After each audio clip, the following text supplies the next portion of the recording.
Čaute ľudia, vítam vás z nového videjka. Tentokrát tu máme opäť Roblox Brookhaven z našej série domčekov, výhody a nevýhody a skryté miesta. Dneska tu máme opäť môjho bratranca Miška. A môžeme sa teda rovno na to vrhnúť. Ako prvé sa tu nachádza posedenie, jedárenský stolík pre dve osoby. Ďalej sa tu nachádza takáto veľká priestranná kuchyňa do takého vlastnejšieho dizajnu, ale čo už. Ako ďalšia časť sa tu nachádza obývačka, kde je gauč pre dve osoby, no hádam, že je to dom pre 4 osoby a je tu tiež dobrá telka a všetko, čo potrebujete.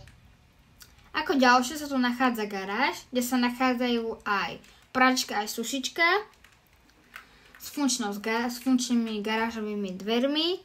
Je to veľká garáž. Ako ďalej sa teraz presunieme na túto kúpeľku. V tejto kúpeľke sa nachádza umývadlo, záchod, uteráky a tiež sprcha, čo je docela fajn. Ako ďalej sa tu teraz nachádza taká skrytá miestnosť pre deti. Je to kvás taká akoby detská izbička, v ktorej sa nachádzajú dve detské posteľky poschodové, nejaké skrinky, obrovské akvárium a potom sa tu nachádza ešte nejaké posedenie pre deti a takéto tieto vecičky. Škoda, že detská izba, že keď je to detská izba, tak nie je tu žiadne svetlo, žiadny príjem svetla, vzduchu, nič, ale nevadí. Tak, presunieme sa teraz ďalej na horné poschodie.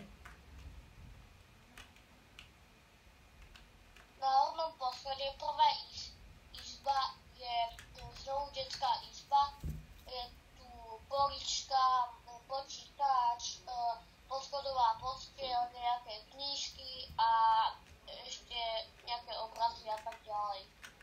Ako ďalej sa tu nachádza hlavná spálňa, ktorá je pomerne malinká, hlavne čo sa týka šatníka, ale keď sa presunieme do kúpeľkovej časti, nachádza sa tu veľký úložný priestor na nejaké tie skrinky okolo umývadla.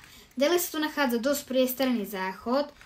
Nevýhodou je, že záchod sa priamo nachádza u vane.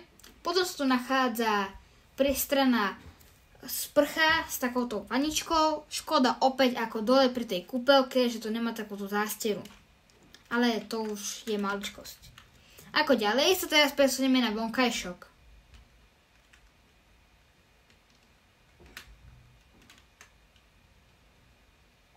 Vonku ako prvé sa nachádza tento detský kútik, čo je pomerne dobré a je to ako to v škôlke v Brookhavene. Takže to je domáca škôlka, chceme povedať. A proste je to super.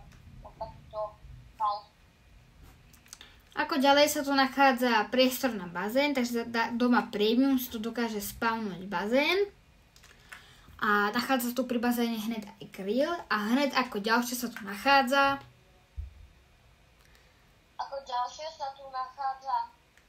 výrivka, ktorá je made farmy a je super, že made farmy, pretože napríklad v noci, keď si dáte zelenú farmu, tak je to dosť pekné. No len zase ďalšia nevýhoda, pri drahších domčekoch aj tá farba, teda aj tá voda svieti na zeleno. Teraz sú tam iba tieto svetelka, tieto dve svetelka a na týchto tie nezmenia tú vodu. Tak, dúfam, že sa vám dnešné videjko páčilo a od ďalšieho videjka bye bye.